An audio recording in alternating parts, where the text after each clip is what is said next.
Hi అండి. అసలే ఈ ఎండాకాలంలోనే మామిడికాయలకి కొదవే ఉండదు కదా! మాకు గూడా ఒక చెట్టు ఉందండి. వాటి నుంచి ఇంకా మామిడికాయలు ముగ్గట్లేదనమాట. పచ్చి మామిడికాయలతోనే ఏదో ఒక రెసిపీ చేసుకుంటూ ఉంటాము.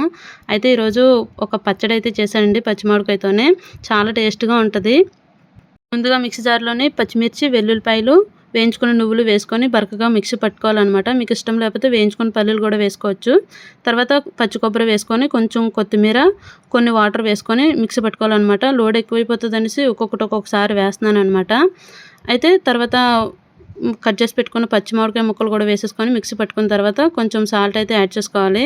ఈ పచ్చడిలోకనేసి పోపు అయితే ప్రిపేర్ చేస్తున్నాను. కడాయి పెట్టుకొని ఆయిల్ వేసుకొని కొంచెం జీలకర్ర, పోపులు, ఎండుమిర్చి, కరివేపాకు ఇవన్నీ వేసుకొని బాగా ఫ్రై అయిన తర్వాత కొంచెం పసుపు అయితే యాడ్ చేశాననమాట. పచ్చడి కలర్ బాగుంటదనేసి.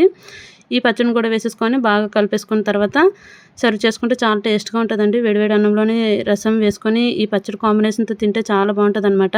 Bye bye.